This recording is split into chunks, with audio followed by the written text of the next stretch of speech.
Nah, mudah-mudahan dengan seperti itu, maka ASEI akan dikenal sebagai lembaga yang nggak cuma sekedar menerbitkan polis dan bayar klaim, tapi juga lembaga untuk mendampingi para eksportir. Makanya kenapa di lantai 21 Menara Kadin ini, nanti kalau sempat mampir ya, itu ada lounge khusus yang kami beri nama Pusat Informasi Ekspor.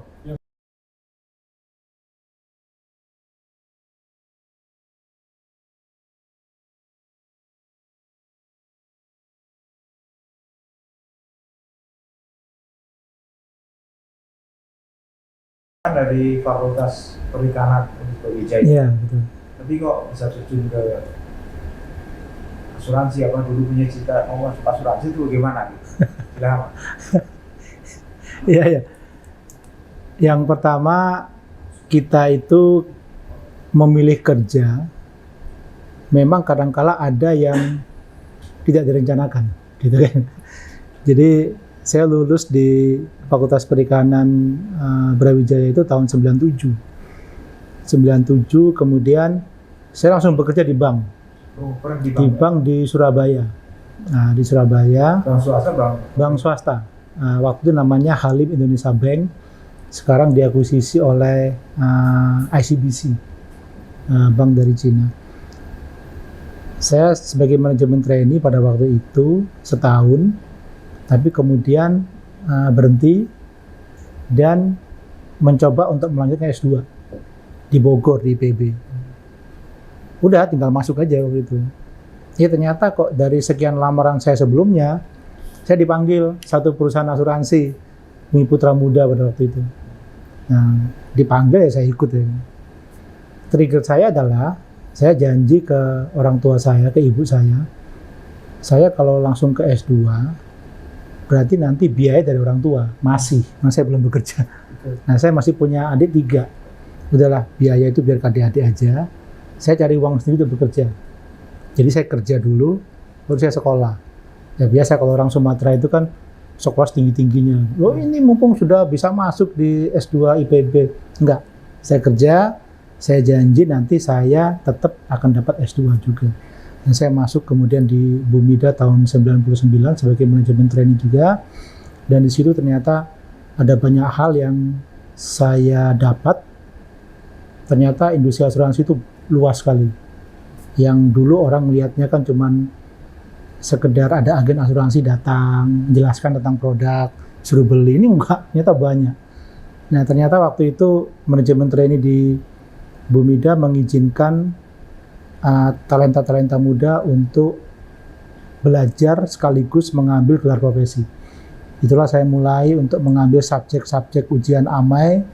Saya sampai ke A3 IK dan juga A2 IK, termasuk juga Pamjaki, saya juga ngambil waktu itu sampai ke gelar AAK, termasuk juga subjek-subjek di IS Syariah, sampai ahli asuransi kesehatan. Nah, sampai kemudian saya juga ngambil untuk yang IS yang Syariah. Saya adalah Associate Islamic Insurance Society. Jadi gelar profesional saya itu adalah dari AMAI, A2IK, kemudian dari Pamjaki, AAK, dan dari IS itu adalah AIS.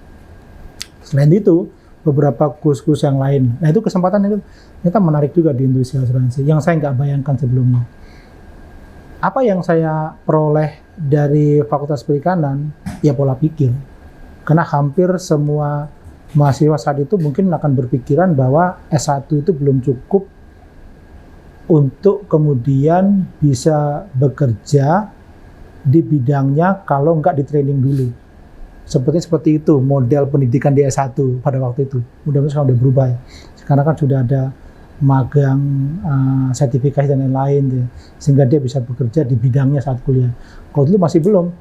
Nah, makanya kenapa kemudian memungkinkan alumni S1 itu juga mencoba untuk bekerja di luar bidangnya dia. Kenapa? Dia mesti training dulu. Itu terjadi dengan saya. Saya kemudian masuk ke industri asuransi, bahkan di perbankan sebelumnya di training sebagai manajemen trainee, juga di asuransi.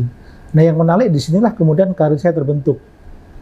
Karena itu manajemen trainee, maka ditarget segera menjadi lower manager, middle manager, sampai kemudian saya di posisi puncak kepala divisi pada waktu itu. Itu di Bumida, di Bumida.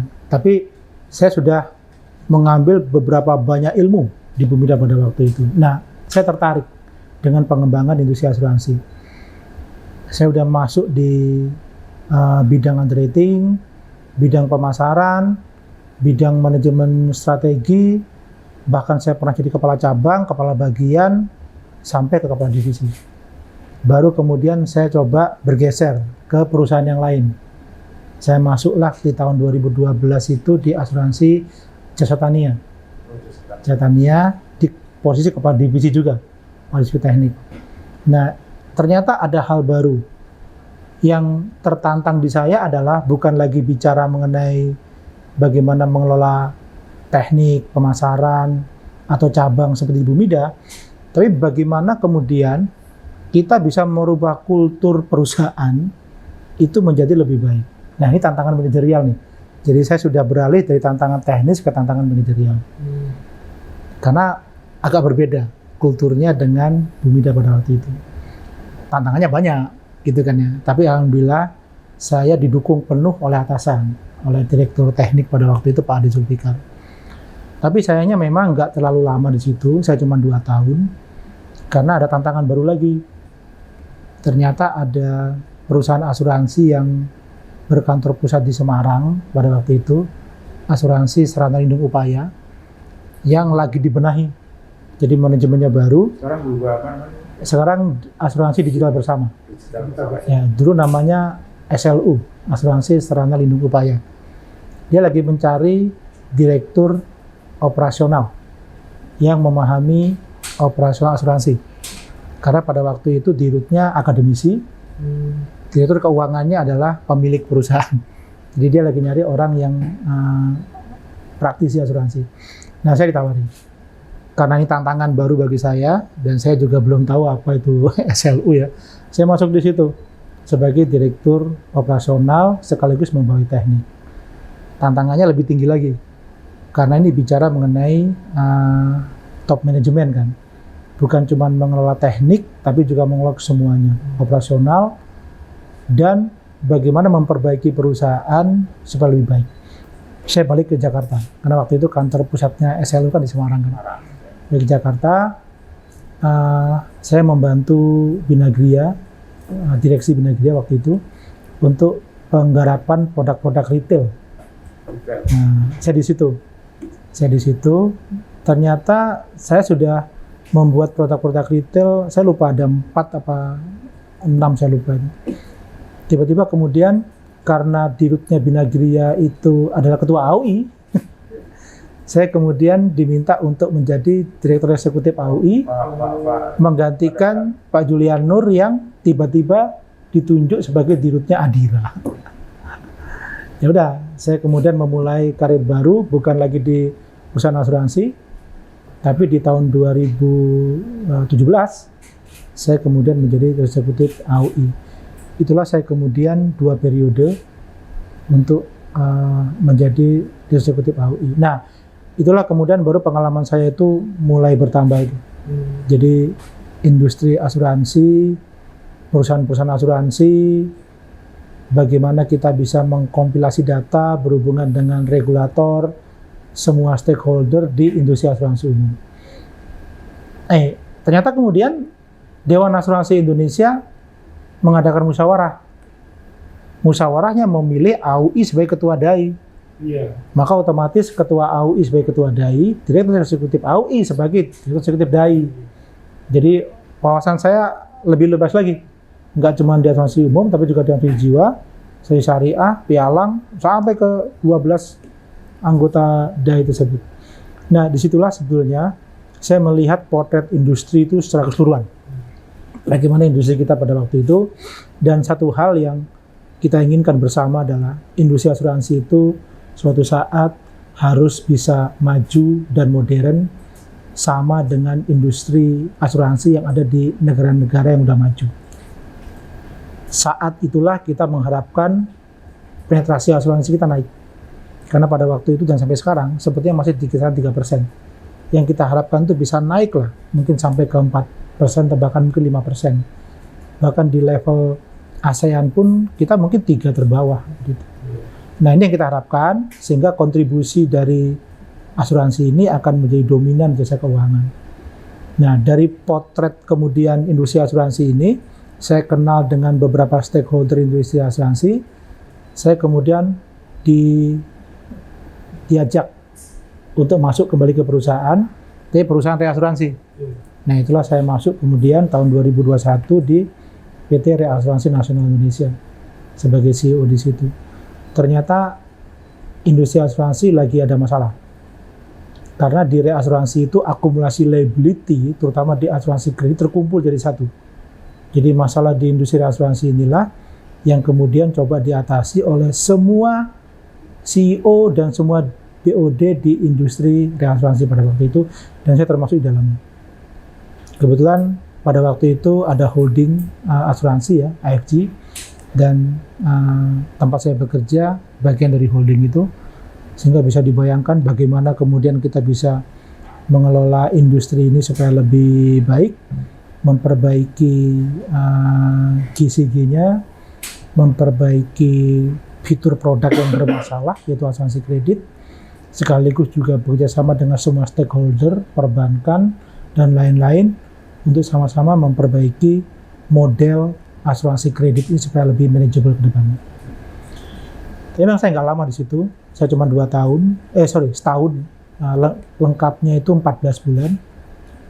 Kemudian saya berhenti, karena manajemen atau RUPS menyatakan bahwa saya diganti oleh tim yang lain. Nah, kemudian saya pada posisi untuk istirahat dulu, sampai kemudian grup Indonesia Re mengajak saya bergabung di bulan Mei tahun 2023 kemarin menjadi CEO di ACI. Nah, disitulah kemudian saya masuk, dan tantangannya agak berbeda lagi. Tetap untuk bisa memperbaiki perusahaan, tetap tentang asuransi kredit, tapi ini bagaimana kita bisa bekerja sama dengan semua pihak supaya nanti produk-produk asuransi ini, apalagi di ACI ini kan asuransi perdagangan kan yang dikembangkan, terutama untuk asuransi ekspor, itu bisa rebound dan menjadi produk unggulan atau core product di ACI. Kebetulan competitive advantage-nya ACI memang di situ. Nah, kita bangun bagaimana semua pihak yang ada di ACI ini sudah mulai melakukan perubahan, mulai dari cara kerja, cara pikir, sistem yang ke depan akan terdigitalisasi, sehingga nanti ACI akan bisa dilihat sebagai pelopor untuk asuransi perdagangan, termasuk asuransi ekspor, juga produk-produk asuransi retail yang nanti akan diminta oleh masyarakat pada umumnya. Jadi dari situ udah kelihatan bahwa sebetulnya kitalah yang akan membentuk diri kita, dan kita juga nanti yang akan bisa berkontribusi dengan dukungan dari semua pihak. Baik Pak, mungkin saya agak masuk ke bisnisnya Pak, bisnis dari ACI. Tadi Bapak menyampaikan ingin menjadikan asuransi perdagangan itu sebagai core-nya dari ACI Pak ya. Iya. Kalau boleh tahu sebenarnya peta industri itu untuk kompetisi persaingan untuk produk asuransi perdagangan itu seperti apa, dan positioning ACI itu di mana? Orang mengenal ACI itu dulu tahun 1985 ya. Asuransi Ekspor Indonesia, itu Persero, yang memang dia itu pada waktu itu tugasnya adalah sebagai government agent untuk membantu peningkatan ekspor nasional, terutama mitigasi terkait dengan kerugian yang akan dihadapi oleh eksportir saat berhubungan dengan buyer, dan buyer ternyata tidak bisa atau prestasi membayarkan pembayaran itu kepada eksportir. Jadi dari situlah makanya ACI itu membuat produk-produk untuk eksportir. Ada asuransi perdagangan itu sendiri, asuransi ekspor, ada LC, ada SKBD itu dalam negeri, dan macam-macam pada waktu itu. Dan memang perannya ACI cukup signifikan pada waktu itu. Bahkan bisa dibilang hampir semua kegiatan ekspor itu ikut sertanya AC itu memberi kontribusi bagi kegiatan ekspor pada waktu itu. Tapi seiring dengan perkembangan waktu, memang tidak bisa ada semacam mandatori asuransi ekspor, karena itu harus melalui undang-undang. Maka kemudian asuransi ekspor menjalankan tugas untuk mencari customer. Jadi dimulailah kemudian era bekerjasama dengan pihak-pihak lain, dengan para eksportir, bahkan juga mencoba untuk dengan perbankan-perbankan yang dia juga membiayai kegiatan ekspor, debiturnya itu dimulai dari situ. Sampai kemudian keputusan dari pemerintah yang merubah status ACI menjadi perusahaan reasuransi. Maka muncullah kemudian ACI Re. Nah, ACI Re itulah yang kemudian merubah ACI ini menjadi penyedia kapasitas ulang pada waktu itu. Nah, muncul kemudian kebijakan pemerintah waktu itu membuat perusahaan reasuransi nasional, istilahnya itu Giant Re lah pada waktu itu, dan yang dipakai cangkangnya itu adalah ACI Re. Nah, ACI Re kemudian digabung dengan sesama BUMN reasuransi, yaitu Reasuransi Internasional Indonesia, maka melebur menjadi Reasuransi Indonesia Utama atau Indonesia Re. Tapi ACI pada waktu itu kemudian dengan sekian cabangnya dan tugas yang diembannya itu, maka dipertahankan tapi turun menjadi anak perusahaan. Jadi menjadi asuransi ACI Indonesia. Itu yang terjadi dan sekarang sudah ulang tahun yang ke-9 tahun yang lalu seperti itu. Nah, itulah makanya ACI itu merasa bahwa DNA-nya itu ya asuransi ekspor. Karena 38 tahun ACI memang mengemban tugas untuk menangani asuransi ekspor.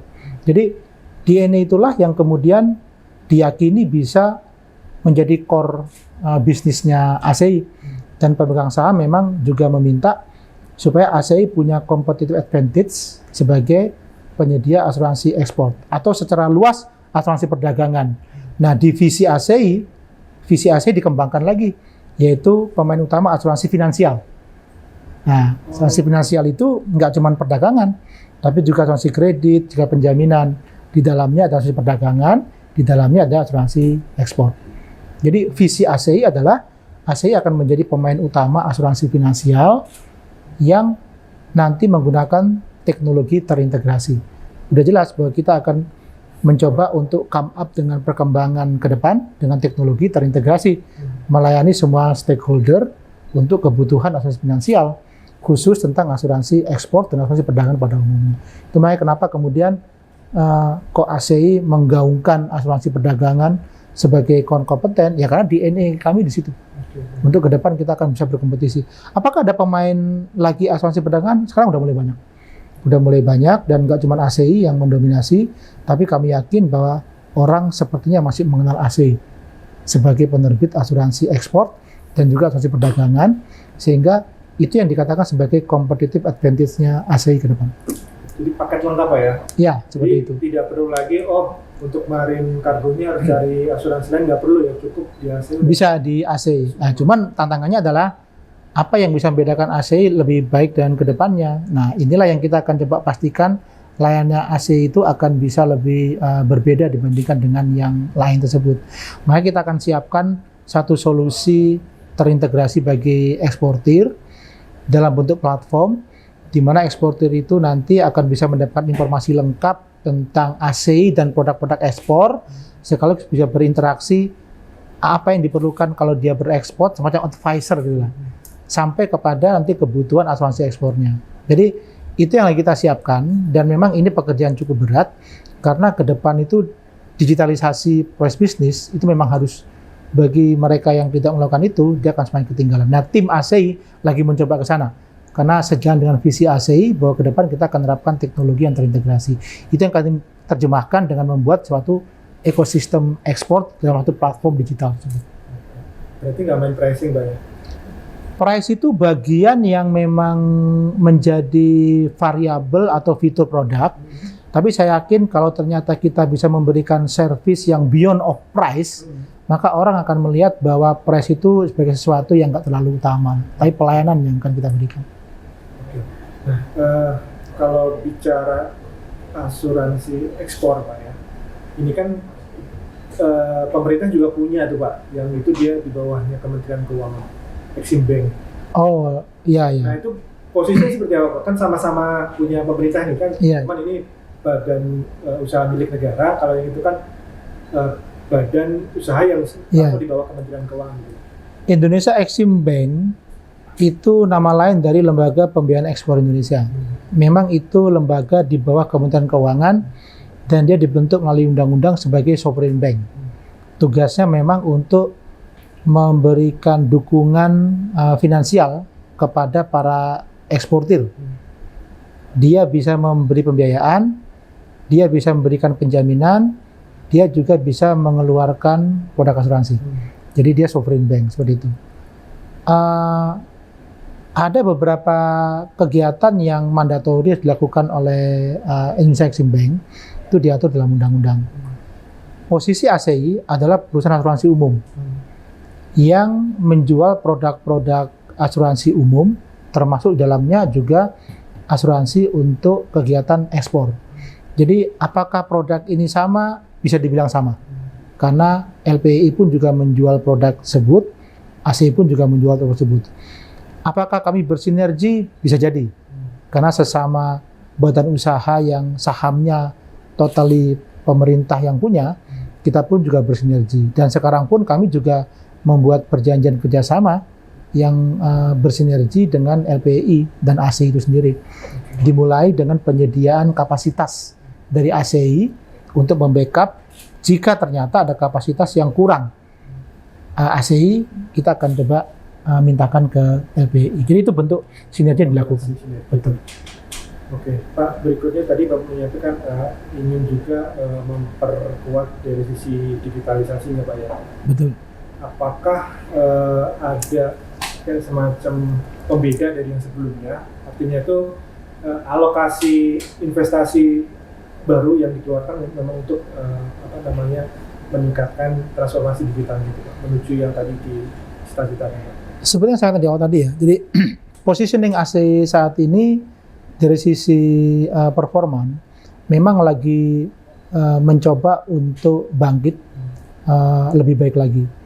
Karena masih ada beban-beban liability yang cukup besar yang harus diselesaikan oleh manajemen. Dan itu yang jadi PR siapapun manajemen yang ada di ACI, dan kebetulan saat ini saya yang ada di situ. Di sisi lain adalah kita perlu supaya agile dengan dinamika pasar ke depan, dan itu perlu ada efektivitas dan efisiensi pola kerja dengan digitalisasi. Kita paham bahwa itu memerlukan suatu perangkat dan itu ada cost, maka pilihannya adalah kita akan menyediakan biaya untuk mengalokasikan itu, which is kondisi ACI sekarang agak sulit. Maka pilihan kedua adalah bagaimana kita bisa bekerja sama dengan pihak ketiga yang dia bisa menyediakan platform digital tersebut, dan kita akan melakukan sharing cost dan juga sharing profit. Saya pikir ke depan model kerjasama yang ada itu adalah economic sharing. Daripada kita membuat alokasi biaya khusus, kenapa nggak kita sharing dengan pihak lain, tapi sama-sama win-win solution. Nah, seperti itu. Pak, boleh di-share beban liability itu apakah kayak ada kaitannya juga dengan asuransi kredit Pak? Liability yang ada di ACI itu memang dampak dari produk-produk asuransi yang dijual sebelumnya. Porsi yang paling besar memang asuransi kredit. Karena sebetulnya ini yang menjadi PR industri saat ini kan. Tapi kalau kita perhatikan dari portfolio asuransi kredit di ACI yang cukup dominan, 50% dari portfolio asuransi di ACI itu adalah asuransi kredit. Nah, kita masih menanggung beberapa liability yang kita akan selesaikan. Tapi alhamdulillah mitigasi yang dilakukan ACI sudah cukup bagus dengan menyiapkan pencadangan. Jadi in term of liability memang harus menjadi sesuatu yang diselesaikan, tapi untuk pencadangan liability masa depan sudah disiapkan dari awal. Artinya kalaupun ternyata nanti kita harus menyelesaikan liability, itu lebih kepada pengaturan cash flow saja. Tapi untuk cadangannya sudah siap. Nah, seperti itu. Nah, bagaimana kita akan bisa mengatasi ini? Kita nggak menginginkan ini menjadi dominan. Makanya nanti, kalaupun kita tetap di asuransi kredit, portfolionya akan lebih banyak, beragam, nggak dominan satu tertanggung. Juga asuransi yang lain itu juga akan berkontribusi, sehingga lama-lama nanti asuransi kredit di AC ini porsinya akan mengecil. Yang sekarang masih 50%, ke depan akan menjadi lebih kecil lagi. Yang akan kita besarkan justru adalah asuransi perdagangan. Karena itu akan jadi core-nya ACI di samping produk-produk asuransi umum yang lain yang juga akan mendukung ekosistem dari core bisnisnya ACI tersebut. Oke, nah karena kan tadi salah satunya punya produk asuransi kredit Pak, dan tahun ini kan beberapa reasuransi, karena ada kasus asuransi kredit itu kan kemudian selektif ya, Betul. membatasi untuk menanggung. Nah, ini apakah dialami juga dengan ACI Pak terkait backup reasuransinya? Semua penerbit asuransi kredit sudah punya masalah yang sama ya. Jadi saya pikir 2 tahun yang lalu itu sudah mulai diatur bagaimana skema yang bagus untuk model bisnis asuransi kredit. Yang jadi masalah itu adalah adanya asymmetric information antara pemberian pinjaman dari kreditur atau bank kepada debitur, yang itu semuanya ada di bawah kewenangan dari perbankan, tapi ternyata ada potensi kerugian yang nanti di kreditur dan dibebankan atau dimitigasi dengan asuransi kredit. Sisi lain, perusahaan asuransi penerbit asuransi kredit ternyata nggak bisa akses ke mitigasi risiko atau pengelolaan pemberian kredit kepada debitur. Jadi hanya menerima daftar nama saja, inilah debitur yang akan di-cover asuransi kredit. Nah, asymmetric information inilah yang jadi masalah ternyata. Bahwa ada keterbatasan menanggung risiko di asuransi, tapi ternyata di sisi perbankan informasinya nggak lengkap.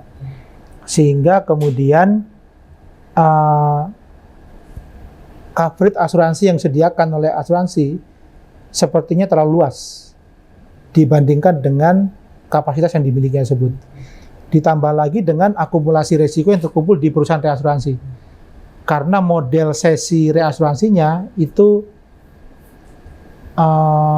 non-reporting. Nah, reporting ini jadi nggak jelas mana-mana yang disesikan ke perusahaan reasuransi. Inilah yang kemudian menjadi masalah di industri reasuransi, sehingga liability-nya dirasa kurang, sehingga perusahaan reasuransi itu harus menambah pencadangan kan, karena akumulasi tersebut. Di si perusahaan asuransi sendiri, karena ada masalah dengan reasuransi, maka backup-nya jadinya kurang maksimal. Karena kurang maksimal, maka produk ini pun jadi punya masalah, gitu kan. Ini waktunya untuk memperbaiki sebenarnya. Jadi perusahaan asuransi punya waktu untuk menyampaikan kepada perbankan, kami nggak bisa lagi dengan skema ini. Kami harus merubah skema yang lebih manageable. Caranya adalah kita harus bisa membuat mitigasi bareng dengan mengetahui informasi itu nggak lagi asimetris. Jadi informasi informasi debitur itu juga harus diperoleh oleh pihak asuransi.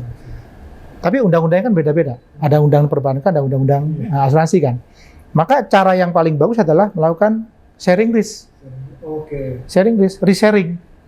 Jadi memaksa dua pihak untuk sama-sama berkontribusi jika ada klaim. Jadi kalau ada klaim, maka pihak perbankan dan asuransi sama-sama membayar klaim tersebut.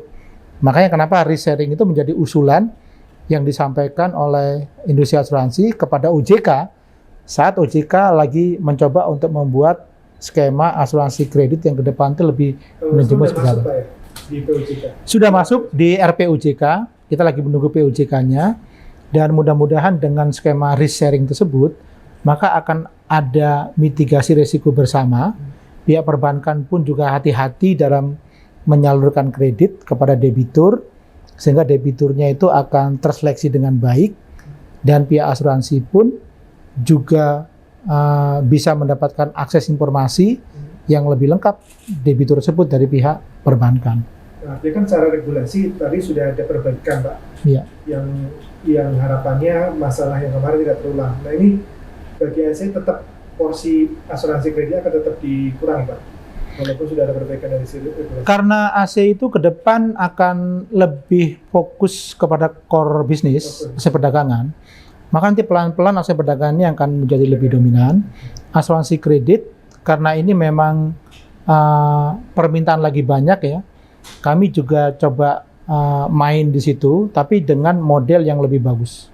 Modelnya adalah mengacu kepada RPUJK yang akan dikeluarkan oleh OJK tersebut, dan itu sebenarnya masukan dari industri juga. Yang pertama adalah ada pemisahan risiko antara risiko di jiwa dan risiko di non-jiwa. Artinya nggak bisa lagi asuransi umum seperti ACI mengcover risiko jiwa, karena porsinya berbeda. Dan ternyata selama ini memang lebih banyak klaimnya itu ada pada risiko jiwa, kan, seperti itu. Yang kedua adalah adanya resharing. Yang ketiga adalah adanya review term condition, termasuk review tarif. Dan review itu bisa dilakukan kalau periode pertanggungan itu nggak bisa lagi jangka panjang. Yang sekarang itu ada sampai 15 tahun, 20 tahun, dan seterusnya. Tetapi akan lebih bagus kalau periodenya jangka pendek, setahun, 3 tahun, atau mungkin maksimal 5 tahun, sehingga ada waktu untuk mereview. Dan review itu dampaknya nanti adalah bisa kalau loss ratio naik, maka term condition akan lebih ketat, tarif akan lebih tinggi. Tapi sebaliknya, loss ratio lebih bagus, ya baik tarif akan lebih rendah dan term condition akan lebih lunak. Begitu. Nah, ini saya lihat dari penjelasan Bapak untuk ada yang menarik nih, Pak, kinerja underwriting yield ya, Pak. Iya. Itu tumbuh 26,18% di atas industri asuransi umum ya, yang hanya 15,70%. Ini boleh diceritakan nih, Pak, kok bisa sampai setinggi itu gitu? Di hasil laporan keuangan audited 2022, karena yang 2023 kan belum audited, itu menunjukkan bahwa memang ada pertumbuhan premi dibanding 2021. Maka 2022 kemarin itu kami memang mendapatkan laba yang cukup bagus lah pada waktu itu ya. Premi tumbuh, kemudian hasil underwriting pun juga di atas rata, di 26 sekian persen lah. Itu kinerja hasil underwriting cukup bagus. Sisi lain, liability itu lagi coba mulai kita tata. Kita fokus kepada bagaimana supaya aset itu menjadi admit aset, karena ada juga beban non admitted di situ. Tapi seiring dengan mulai berkembangnya dinamika pasar gitu ya, di tahun 2023 kita lagi coba menata ulang asuransi kredit yang memang sangat dominan di 2022. Ternyata memang menata itu perlu ada pengorbanan, begitu kan?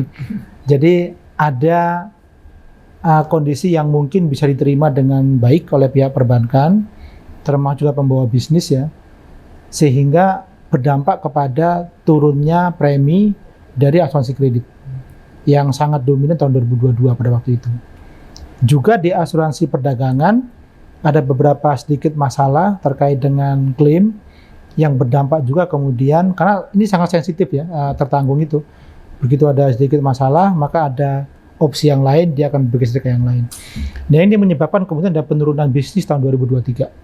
Tapi kami tetap mempertahankan hasil underwriting. Jadi biarpun premi itu turun, tapi rasio hasil underwriting tetap bisa bertahan dengan baik. Nah, ini yang kami jaga. Cuman karena preminya turun, rasio underwriting-nya itu masih bagus, tapi tetap amount-nya pun juga turun. Di sisi lain, kita punya liability yang saya katakan tadi itu. Nah, liability ini nggak turun.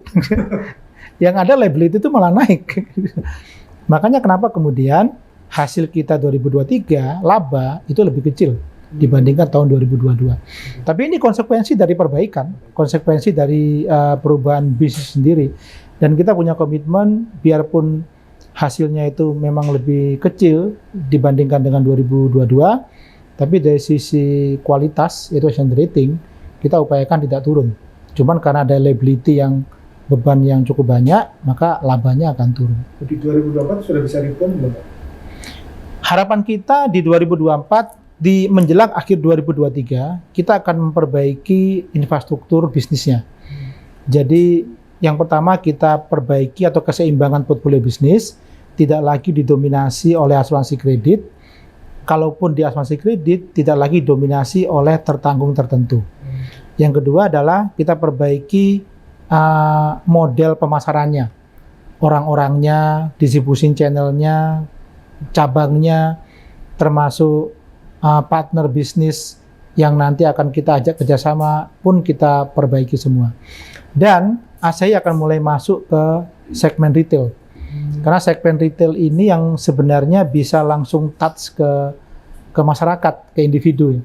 Kalau segmen korporasi kan kita ke perusahaan-perusahaan, dan itu akan sangat gampang berpindah saat ternyata layanan kita itu dianggap kurang bagus compare dengan kompetitor. Tapi kalau kita bisa main di retail, itu akan banyak individu dan mereka akan bisa lebih touch langsung dengan kita tanpa ada intermediary. Untuk bisa main di retail itu cost. Makanya kenapa untuk main di retail kita akan sangat bertumpu kepada teknologi. Nah, sambil jalan kita mempersiapkan perangkat digital supaya nanti bisnis retail kita ke depan itu sudah pada platform digital yang lebih efisien dan lebih efektif. Ini Pak Dodi, kan bicara aktivitas perdagangan kan, balik lagi nih kan DNA-nya ACI itu kan asuransi perdagangan. Iya. Nah, dari total transaksi perdagangan di Indonesia, tentu yang kita bicara ekspor, itu berapa persen nih Pak yang sudah terasuransi Pak? Ya, ini juga pertanyaan dari pemegang saham juga ya, waktu meyakinkan apakah ACI ini masih akan tetap untuk mengusung asuransi perdagangan sebagai core business. Kami yakin yang pertama adalah kita punya kapabilitas. Yang kedua, ini ceruk pasar. Ceruk pasar itu berarti ada satu pasar yang nggak banyak orang main di situ. Pemain asuransi perdagangan, kalau sekarang mungkin bisa dihitung dengan jari. Mungkin sekitar maksimal 5 lah pemain asuransi. Dan itu pun ACI yang paling tua. Kalau ditanya ke semua eksportir, bahkan juga stakeholder kayak regulator ya, itu orang terima ACI. Nah, ini yang jadi saya katakan tadi, competitive advantage-nya ACI. Eksportir ini cukup banyak, dan kami menggarap eksportir UMKM. Meskipun eksportir yang besar-besar tetap kami garap juga. Tapi kami ingin berkontribusi lebih dengan mengangkat UMKM itu supaya mereka bisa berekspor lebih bagus. Makanya platform ekosistem ekspor yang nanti akan kami buat, sedang kami buat, itu ditujukan memang supaya UMKM itu bisa berkontribusi dan bisa lebih banyak lagi melakukan kegiatan ekspor tersebut. Ada ekosistem anak-anak muda eksportir yang sekarang lagi kami garap ya, Indonesia Export Channel, itu anak muda eksportir itu baru memulai ekspor. Mereka punya semangat untuk mengekspor barang-barang dari Indonesia, mulai dari hasil bumi sampai hubungan olahan. Yang berikutnya lagi adalah beberapa ekosistem lain yang dia memang berkecimpung dan concern pada UMKM. Contoh seperti masyarakat ekonomi syariah. Kami sudah membuat MOU dengan masyarakat ekonomi syariah untuk kami melakukan literasi dan memberikan pendidikan ekspor, mendidik para eksportir UMKM supaya mereka mampu pede berekspor, dan di situ nanti kami masukkan juga mitigasi risiko ekspor. Yang berikutnya lagi kita akan coba ketemu nanti misalkan dengan lembaga pembiayaan UMKM PP Muhammadiyah. Ini kita lagi coba, karena mereka, ini lagi kita coba ketemu. Kita lagi coba nanti supaya bisa berkontribusi dan mereka katakan UMKM binaan dari Muhammadiyah itu cukup banyak, ribuan. Dan mereka ingin berkontribusi lebih di bidang ekspor. Begitu tahu ACI, mereka mengajak untuk ACI ikut serta di situ, melakukan pendidikan, pendampingan, sekaligus juga mungkin membantu untuk business matching. Jadi mempertemukan kebutuhan antara si konsumen di luar negeri dengan para eksportir di Indonesia. Gitu. Ini ayo kita mulai. Tapi kalau dengan masyarakat ekonomi syariah, Indonesia Export Channel dan beberapa ekosistem ekspor sudah kami lakukan. Nah, mudah-mudahan dengan seperti itu, maka ASEI akan dikenal sebagai lembaga yang nggak cuma sekedar menerbitkan polis dan bayar klaim, tapi juga lembaga untuk mendampingi para eksportir. Makanya kenapa di lantai 21 Menara Kadin ini, nanti kalau sempat mampir ya, itu ada lounge khusus yang kami beri nama Pusat Informasi Ekspor. Ya, kayak ada meja restorannya itu Pak? Iya, Oh. itu Pusat Informasi Ekspor Indonesia dan Forum Bisnis. Oke. Jadi kami namakan itu adalah MK21, Menara Kadin lantai 21. Bukan MKMK. Menara Kadin lantai 21. Karena tempatnya memang di situ. Dan ini sudah kami gaungkan dan sudah dikenal di Kementerian Perdagangan, Kementerian Luar Negeri, mereka sudah tahu. Karena kami sering mengadakan diskusi di situ, hybrid podcast di situ dan juga hadir para eksportir, sehingga kemudian mereka akan lihat bahwa ASEI ini memang bukan cuma sekedar memberikan polis dan juga bayar klaim, tapi ikut serta pendampingan dan membantu para eksportir. Jadi itu mungkin ikhtiar kami dari ASEI sebagai government agent lah ya untuk di kegiatan ekspor. Oh, Pak, berarti kan tadi yang bisa dibilang direct selling Pak ya? Iya. Ada pembinaan segala macam. Nah ini kalau yang channel distribusinya itu termasuk broker juga masuk? Termasuk. Karena kita juga paham bahwa broker itu punya tertanggung badan usaha, perusahaan-perusahaan. Dan perusahaan itu juga melakukan ekspor. Justru pada waktu kami kenalkan produk asuransi ekspor kepada broker, mereka senang. Karena selama ini mereka juga nggak paham produknya itu. Jadi akhirnya tertanggung mereka yang ternyata juga melakukan ekspor, itu pun juga kemudian bisa masuk menjadi tertanggungnya ASEI melalui distribusi channel broker tersebut. Dia di peringkat berapa tuh Pak dari channel distribusi? Saat ini in term of premi memang 50-50 antara direct sama broker. Tapi kalau jumlah tertanggung dan upaya kita lakukan, nanti akan lebih banyak yang direct selling, terutama yang UMKM. Karena main retail juga. Main retail. Cuman ya, sekali lagi platformnya lagi kita siapkan, sehingga preminya pun juga masih belum banyak. Tapi kalau dibandingkan dengan tahun lalu, saya masuk itu kontribusi preminya Asperdak itu sekitar 7% dari total portfolio. Sekarang udah mulai meningkat, katakanlah 10% ya. Dan kita harapkan nanti ke depan itu akan bisa lebih tinggi lagi, sampai kepada 20%. Dan target kami tahun 2026, ini akan dominan menjadi 40%. Nah, itu nggak bisa kita lakukan kalau kita nggak melakukan penetrasi masif dengan menggarap ekosistem ekspor ini.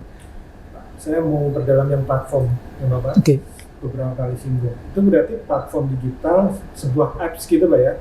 Atau basisnya web? Iya, basisnya memang ini lagi disiapkan. Tapi kami sebetulnya kalau untuk menangkap bisnis kami udah punya. Platform My ASEI itu untuk menangkap bisnis. Tapi yang kami buat ini adalah platform ekosistem. Mungkin dia bisa berupa web. Di situ nanti akan kami informasikan tentang seperti apa proses ekspor, dokumen apa yang diperlukan, termasuk nanti ada koneksinya dengan instansi terkait, Kementerian Perdagangan, Kementerian Luar Negeri, termasuk juga lembaga-lembaga pendidikan yang nanti akan bisa memberikan pendidikan untuk ekspor, sertifikasi, termasuk juga sertifikasi produk halal. Itu kami masukkan semua di situ. Dan ada interaksi di situ, bahkan kami siapkan juga pendamping yang itu juga fasilitator ekspor yang direkrut oleh Kementerian Perdagangan, itu nanti akan sekaligus menjadi mitra pemasarnya ASEI. Nah, dengan di situ, maka pendampingan itu akan jalan, karena ada interaktif di platform tersebut, maka disitulah kemudian engagement terjadi, sehingga mitigasi yang dilakukannya pasti akan mengikuti juga produk asuransi ekspor yang diterbitkan oleh pihak ASEI. Jadi penerbitan polis pun juga bisa melalui itu langsung? Kedepan memang kita harapkan semua polisnya ASEI itu akan terdigitalisasi.